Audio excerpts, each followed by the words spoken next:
Nanay Belen biglang naiyak nang makita ang picture ni Mahal sa room ni Mix Molino. Masaya at super blessed naman ang taon 2023 para kay Bunso Mix Molino at sa kanyang pamilya. This year ay napakaraming dapat ipagpasalamat ayon na rin kay Mix Molino. Napakaraming mga blessings na hindi inaasahan na na-fulfill ngayong taon. Subalit ayon na rin kay Mix, napag-alaman namin na paminsan-minsan ay sinusumpong si Mix at si Nanay Belen, ganun na rin ang pamilya Molino sa pagkanis sa kanilang cutie Mahal.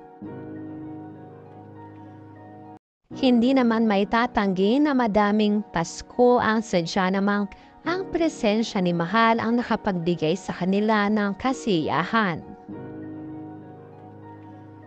Kaya naman amin ding napag-alaman ay bigla na lamang naiyak at naging emotional si Nanay Belen ilang araw na ang nakakaraan simula nang mag-birthday si Cutie Mahal.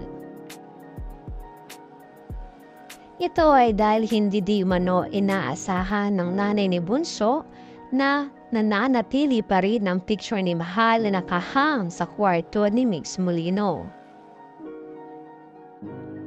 Bigla di umano niyang naalala si Mahal. At naalala din tuloy niya or nilang dalawa ni Bunso kung gaano nila isineselebrate ang Pasko at bagong taon noong nabubuhay pa si Cutie.